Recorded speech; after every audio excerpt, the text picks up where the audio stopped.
నమస్తే సార్. నేను 2014లో అప్పుడు కిరణ్ కుమార్ రెడ్డి అంటే కాంగ్రెస్ గవర్నమెంట్‌లో ఏపీ వీఆర్ఏ ఎగ్జామ్ ద్వారా వచ్చాను సార్. నేను మామూలుగా అప్పుడు వీఆర్ఏ ఎగ్జామ్ ద్వారా మేమంటే మామూలుగా అప్పుడు రాష్ట్రం విడిపోలేదు.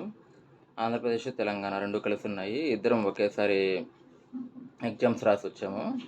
అక్కడ తెలంగాణలో ఏందంటే వాళ్ళు రెవెన్యూలో వీఆర్ఏ, వీఆర్ఓ వ్యవస్థను రద్దు చేసి మాతో పాటు ఎగ్జామ్ రాసిన ప్రతి ఒక్క వీఆర్ఏ వాళ్ళ యొక్క క్వాలిఫికేషన్ బట్టి డిగ్రీ చదివిన వాళ్ళని జూనియర్ అసిస్టెంట్ గాను, ఇంటర్మీడియట్ చదివిన వాళ్ళని రికార్డ్ అసిస్టెంటు అంటే వాళ్ళ క్వాలిఫికేషన్లకు తగ్గట్టుగా వాళ్ళకి అక్కడ పోస్టింగ్ ఇచ్చి పే స్కేల్ జీతం ఇస్తున్నారు.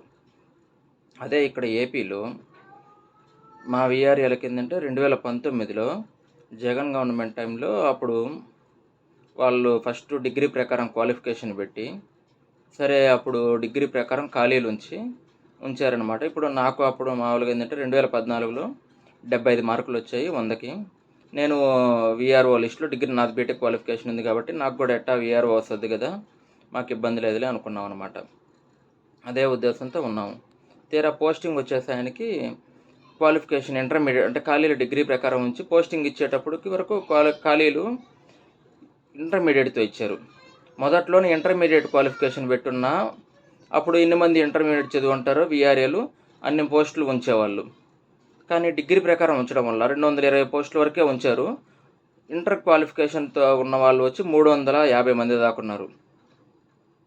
గవర్నమెంట్ చేసిన మిస్టేక్ వల్ల అప్పుడు చాలామంది బీటెక్ చదివిన వాళ్ళు, పీజీ చేసిన వాళ్ళు చాలామంది 2014 బ్యాచ్ వీఆర్ఏలు చాలా నష్టపోయారు. ప్రమోషన్ వస్తుంది అనుకున్న ప్రతి ఒక్కరు కూడా వీళ్ళు పోస్టులు ఏంటంటే డిగ్రీ పెట్టి వల్ల 220 ఖాళీలు ఉంచారు. తీరా ప్రమోషన్ ఇచ్చేసరికి ఇంటర్మీడియట్ మార్చడం వల్ల 350 లిస్ట్ అయిపోయింది. అందువల్ల 130 మంది దాకా ప్రమోషన్ ఆగిపోయాయి అన్నమాట మా నెల్లూరు జిల్లాలోనే. దీనివల్ల చాలామంది చాలా స్ట్రగుల్తో ఉన్నాం. ఇప్పుడు మేము చేరి 2014, ఇప్పుడు 2026. కానీ నేను చేరింది మార్చి 1వ తేదీ. అప్పటి నుంచి ఇప్పటికే 12 సంవత్సరాలైంది. మా జీతం అప్పుడు చంద్రబాబు నాయుడు 2014లో ఉన్నప్పుడు 6,000 ఇచ్చేవాళ్ళు, డిఏ వస్తూ ఉంది. తర్వాత డిఏని కంటిన్యూ చేసుకుంటూ వచ్చారు. ఎలక్షన్ 2019లో 10,500 చేశారు, డిఏ 500 అన్నారు. జగన్ గవర్నమెంట్ వచ్చిన తర్వాత ఒకసారి ఆ డిఏని కూడా మళ్ళీ 500కి యాడ్ చేసి 12,000 ఇచ్చారు ఒకసారి. తర్వాత మళ్ళీ మీకు డిఏ లేదు, యాక్చువల్గా వీఆర్ఏలకి బ్రిటిష్ హయాం నుంచి డిఏ ఉంది కానీ ఆ డిఏ లేదు అని చెప్పి మా కాడ నుంచి రికవరీ కూడా ఇంచుమించు ఒక్కొక్క వీఆర్ఏ చేత 10,000 దాకా అమౌంట్ కట్టించుకున్నారు.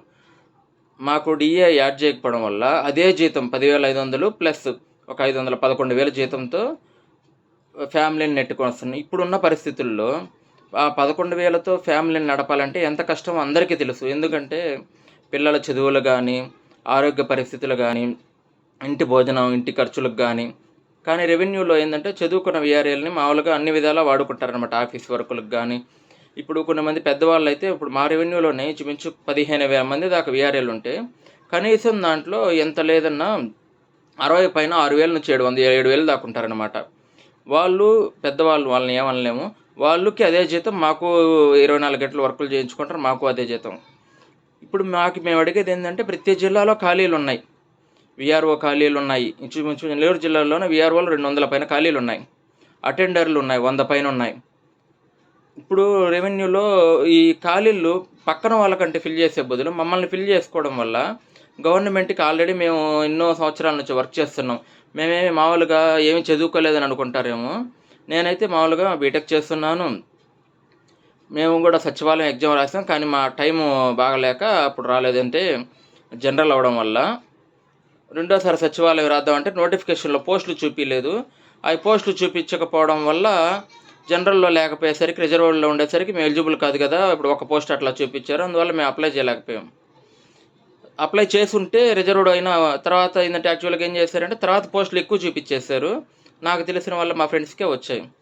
సరే మాకేంటంటే ఇంకా ఆల్రెడీ సర్వీస్లో ఉన్నాము, ఇన్నేళ్ళు సర్వీస్ ఉన్నాం కాబట్టి గవర్నమెంట్ ఇప్పటికైనా మా గురించి ఆలోచించి ఉన్న ఖాళీలు ఇప్పుడు ప్రతి జిల్లాలో 200 ఖాళీలు దాకా వీఆర్ఓలు ఉన్నాయి, అటెండర్ ఖాళీలు ఉన్నాయి, తర్వాత రెవెన్యూలో రికార్డ్ అసిస్టెంట్స్ ఉన్నాయి.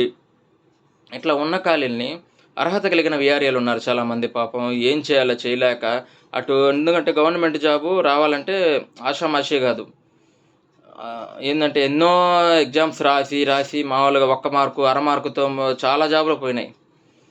అందువల్ల దయచేసి ఇప్పుడున్న గవర్నమెంటు మా వీఆర్ఏలకు తెలంగాణలో ఇచ్చినట్టు పే స్కేల్ ఇస్తే మేమందరం రుణపడి ఉంటాం చంద్రబాబు నాయుడు గారికి. లేదు మాకు ప్రమోషన్లు పే స్కేల్ అందరికీ ఇవ్వాలంటే కష్టం అనంటే ఉన్నాయి, ఖాళీలు ఉన్నాయి కదా, ఖాళీలని మీరు దయచేసి ప్రమోషన్ రూపంలో ఇచ్చేస్తే అందరూ ప్రమోషన్, అర్హత కలిగిన వాళ్ళందరూ ప్రమోషన్ వెళ్ళిపోతారు. దయచేసి ఈ ఒక్క పని చేసి మా వీఆర్ఏల యొక్క బాధలు విని మీరు మా యొక్క సమస్యలు పరిష్కరిస్తారని చెప్పి కోరుకుంటున్నాను సార్.